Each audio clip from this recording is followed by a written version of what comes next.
All right, fishing family, hope you guys are doing well. Welcome back to another episode. So, hey, we're getting into that October month. So, big thing's gonna start happening will be the transition. So here in Tennessee, a lot of times around this time, I really start focusing on a couple items, really two specifically.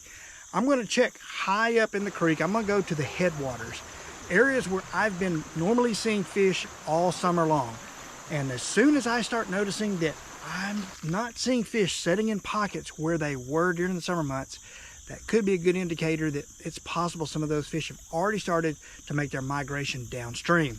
Another thing that I'm going to watch for, and I see this regularly, and it might be kind of sometimes toward the tail end of October, if the water levels are low and temperatures getting cooler, what I'll generally see is you'll be looking out in the water and all of a sudden you'll see like 5 or 6 big smallies, 16s, 17s, swimming together. They're just swimming really methodically and just slow. You can cast out to them and all they do is just swim right around your bait. They don't even care. They're just like, they ignore it and they just keep moving downstream. So I'm going to see if I'm seeing those things today.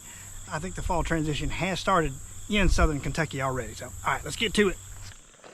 All right, let's see right here. It's shallow, but I got current. Got some shade over there. I can definitely tell these fish are getting consolidated down in pockets, and I think it's just due to the water levels.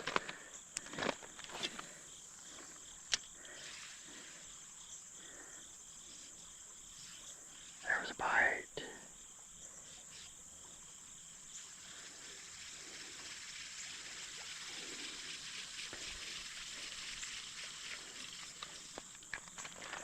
I'm just gonna long cast. I want to stay back. Cast. Oh man, I threw that right on his head. That's a good fish. Dang. Wow. That thing is fighting hard. I haven't got eyes on him. Oh yeah. It's definitely probably a 16, I'm gonna say. Golly, he's fighting hard. Come here, buddy. Are you bigger than 16? I don't think so. He's thick looking.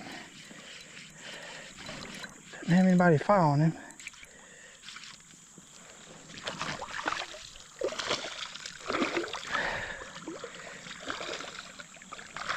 Oh. Whew. All right, that's a decent fish right there, man. All right, good deal. Hang on, buddy, let me get you unpinned. You weren't. Nice one. All right. Let me put you back in there and let you revive for a second. Hold on. Hold on, buddy. Hold on. All right.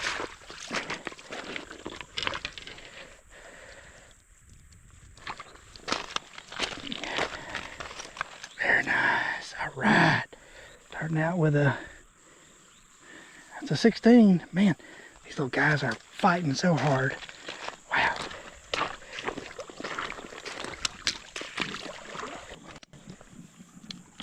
Get on in there, buddy. All right, guys, so one thing you're going to see is a lot of times when I'm fighting these fish, if they're swimming upstream on me, I'm just going to keep tension on them versus just over-exerting a lot of power on them. I'm just going to let them go where they want to go. They're going to be a lot less likely to want to breach the water. They'll just start swimming upstream. I'm just going to keep tension, start retrieving that line in, and then as they get a little closer to me, then I'll go ahead and start fighting them to get them in. But if they're a long distance off and swimming up, I might as well just let them go ahead and swim to me. Just keep tension on them, and it's going to conserve a lot of calories for them as they're swimming up. I'm not exhausting them as bad, and I'm less likely to pull that hook out of their mouth as well. So let's go back down there again. Wow, I threw that one right on top of his head.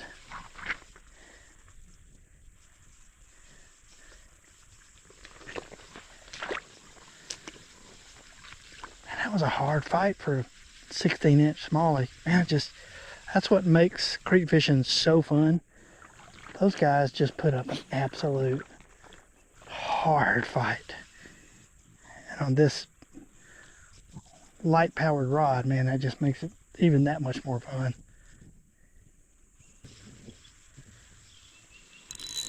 Another one right there. He's sitting in the shade too. He's not as big, but still putting up a pretty decent fight. Come here, buddy. Come here. Sorry, swimming upstream, so I'm gonna lay off the gas on him. I'm just gonna make sure I'm just keeping tension on him and let him go so I'm not wearing him out so severely. Now he's getting closer to me. All right, come here, buddy. There we go. There we go, buddy. He went right in my net. Here, put you back in the water, buddy. Sorry. So I can take my time and get this hook out. There we go. There you go, buddy. I had him double hooked.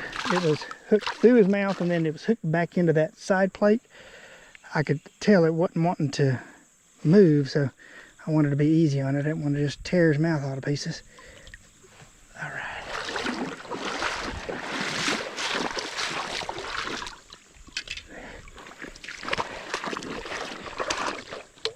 All right, look at that little belly. These guys are feeding up. He's about 14. All right. Go on, buddy. You got a good old belly. Good old fat belly on you. All right. All right, they're sitting right here. We found them. We have found them.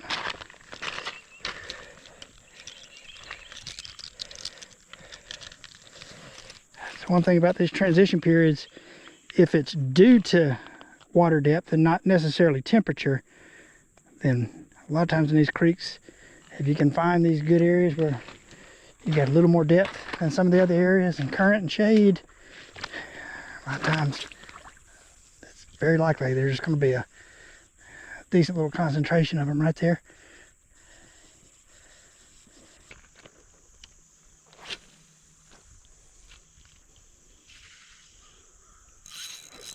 There we go. There we go. There we go.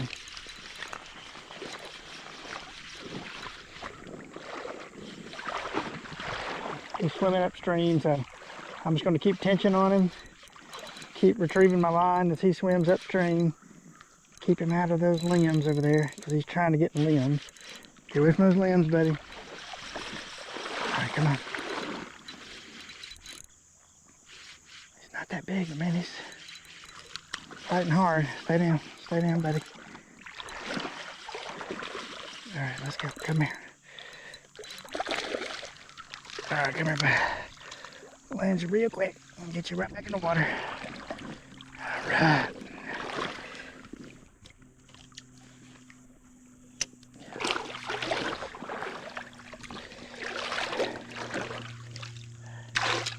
Hang on, bud.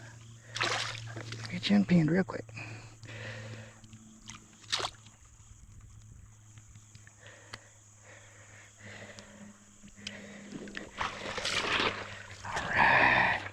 It'd be a short, stubby guy. What is he about? He's about 13 and a half. He put up a good fight though. Wow. All right, buddy. All right, buddy. Get on back out there. Swimming off strong. Good deal.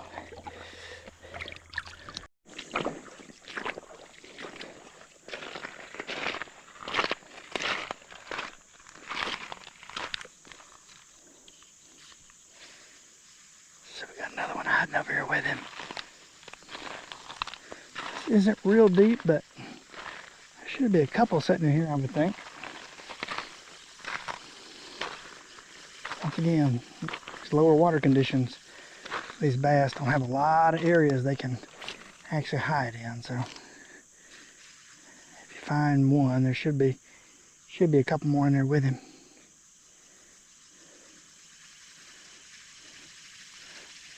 A lot of times these bass, when they're transitioning out of the creek, a lot of times you'll see like 4 or 5, maybe even 6, 16, like big fish. You'll see them, you'll watch and you'll just see them like schooled and they're just slowly, methodically swimming down.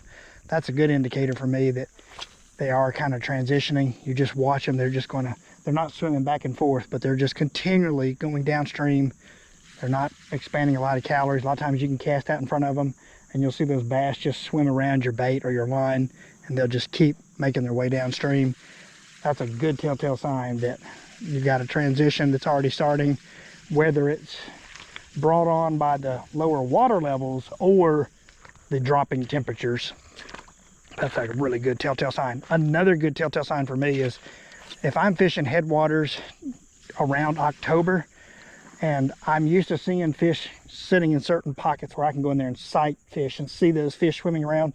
A lot of times I will go in to those headwaters and start looking around. If I'm not seeing fish setting in pockets where they have been setting during the summer, I'll start making my way downstream to see when do I start seeing fish. And if that whole upper section is kind of void of a lot of big fish, that's another thing that tells me, like, more than likely they have already started pushing out. If we're getting into that October range, for sure towards the tail end of October, they're already going to be transitioning just due to the temperatures.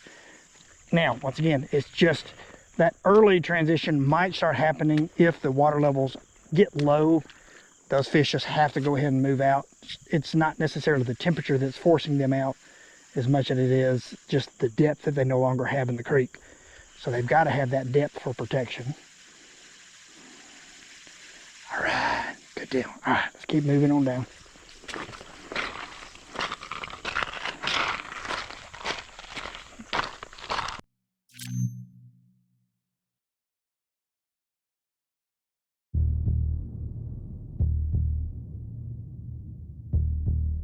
All right, look at this huge carp right here. I'm gonna see if I can catch him. He's hiding. Now, he's not gonna fit in my net, but we're gonna see if we can get him.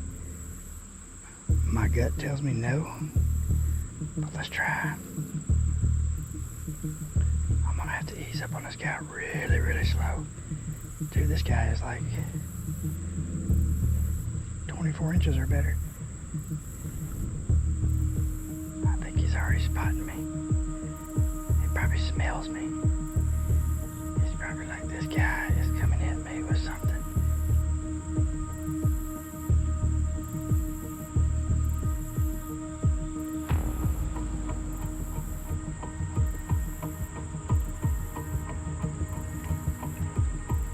Don't slip, Trey.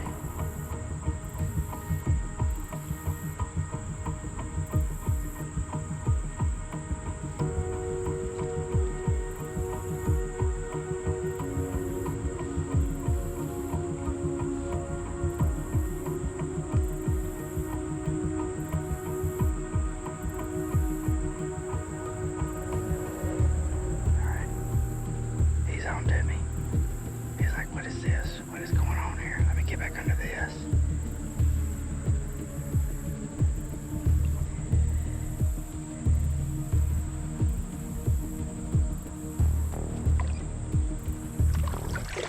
Oh, man. Golly. Woo, man. I was on you, buddy. I almost got you. Let's go see if I can. All right, let's see. We're going to. I'm not going to give up that easy, buddy. Come on. Good night, this guy's be. Back and corral him.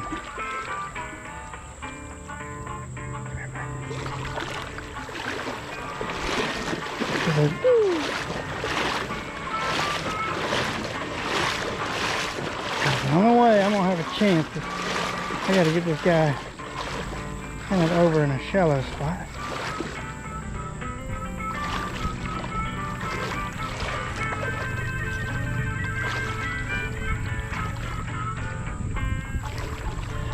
Like, woo! Alright. Going down. Oh, he's taking off now. He's going downstream. Let's get our fishing pole. We're going to go back after this guy. I'm going to catch that carp. He ain't getting away from me that easy. Alright. Let's see if we can get this guy.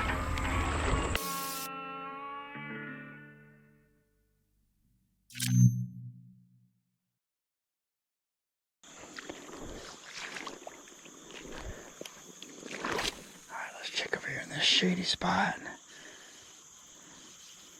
Yep, there's a bite right there. Yep.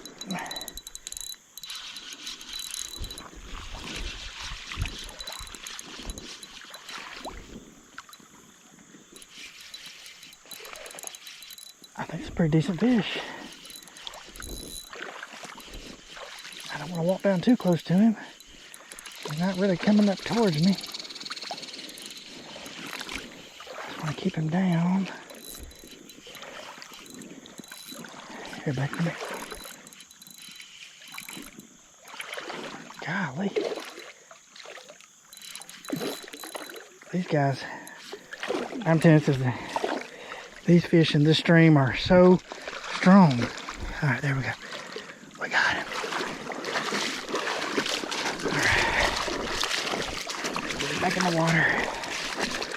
There you go, buddy. Yeah, this guy's got, you can see right here, his mouth is a little actually deformed on this side right here. All right. Let's hurry up and get him on his way back so I can quit stressing him out. Yeah, this guy's got some old mouth damage. Golly. Yeah, someone is, this stinks. You see that plate right there? Somebody has totally torn that side of that plate off. That's one reason I don't like using those really big hooks. Just seems unnecessary to me. There you go, buddy. Get on back out there. Come on. That's just way overpowering a fish. I mean, that's totally tore that entire plate off of there.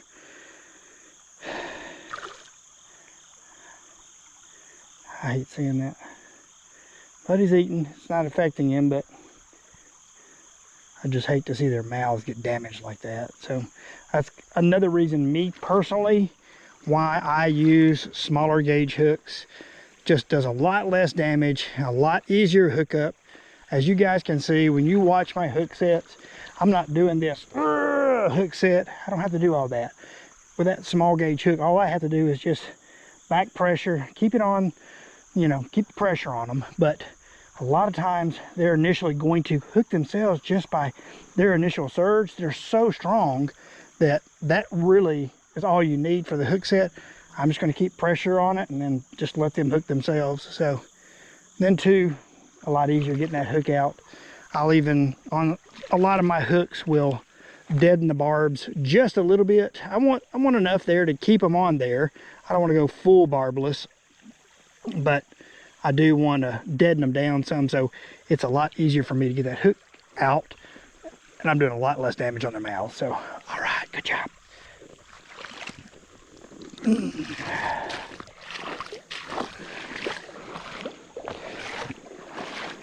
Yeah, that stinks.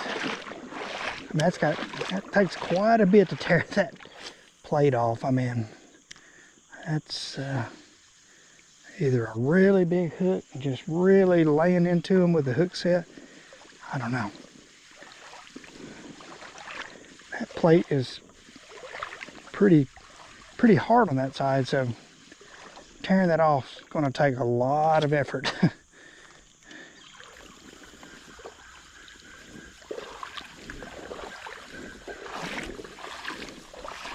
I didn't get a measurement on that guy, but I mean, he fought good. I want to say he definitely was over 15. All right, let's check this little spot. We got some current right here. Loads of shade.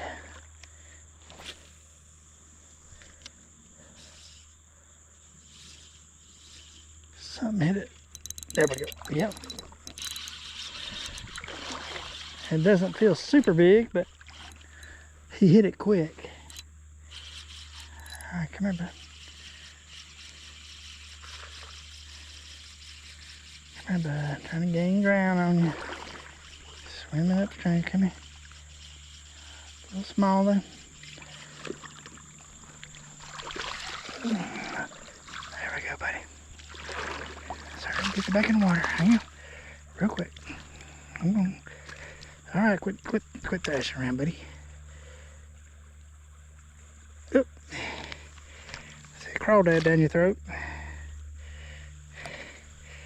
You got a little crawdad.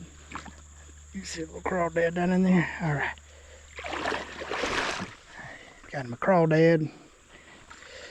Get on, buddy, so don't throw your meal up. Don't spit your meal out. Yeah, these guys are definitely sitting in shade right now. But they're being aggressive this morning, so that's good.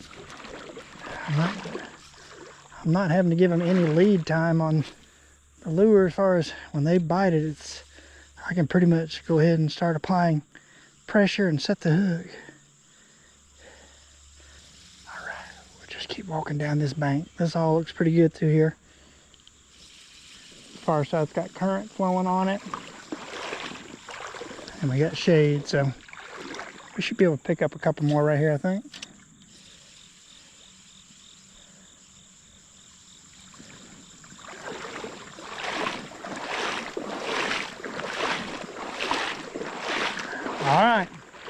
All right, so these guys seem to be setting into a little bit deeper sections today because it's a bright day. So we got bluebird skies, limited cloud coverage, so they're going to be able to see. It's high visibility. They're using those areas of shade but current as well in a deeper pocket. So it seems like we're getting them figured out. This is working, man. I can tell the transition seems to have kind of started in here, but it's not due to temperature. I think this creek is due to depth. It's just getting low. So, all right, let's keep pushing on down this bank down here, and we'll see if we can get some more. All right, let's see now. Ooh, there's a good one. Good one right there. Good one. Good one, good one, good one. Oh, yeah, buddy. Sitting right there in that shade.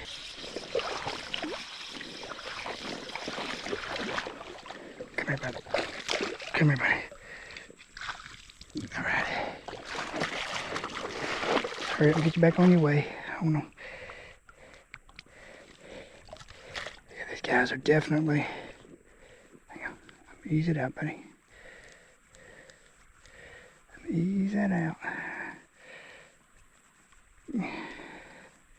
Hang on. There we go. A lot of times if you can find the direction that that hook went in, it'll come out a whole lot easier. Once they start fighting, a lot of times it might spin it around, but if you can kind of look inside their mouth and orient that hook the way it went in, it's going to come out a whole lot easier. But that guy hit it hard. Nice. And he wasn't a big guy either.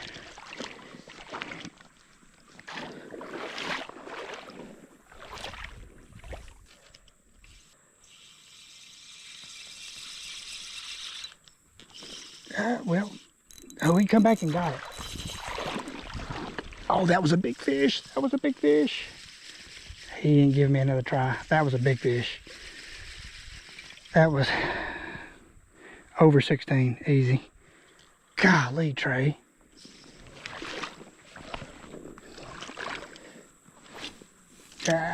Man, I totally messed up there. Once again, I feel like sometimes I'm just overpowering them or something.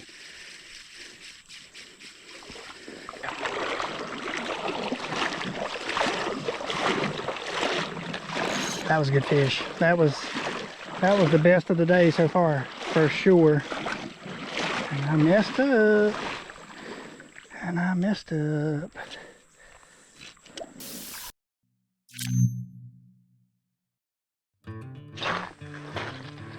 Yep. I got Mama Cow in front of me. So what you doing, Mama Cow? So getting you some water? Well, let me chase you. So don't let me spook you. Hi, Mama Cow. Go ahead, I'll let you ease on up there. So I don't scare you.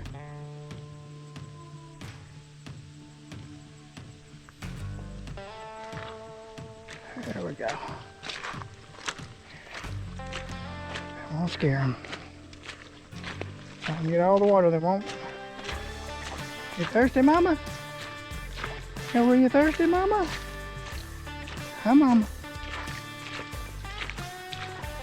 Hi, Mama cows. Hi, Mama. Hi, Mama. Hi, babies. Hi, babies. Hi. Get you plenty of water? I'm thirsty. Hey, it's pretty hot out here. Hi, babies. Hi, babies. Moo. Hi, babies. See you later. See you later, mama. Say bye, mama, Kale. We'll see you later. Say bye-bye, mama. I see you, little babies. I see them two little babies right there. I see you.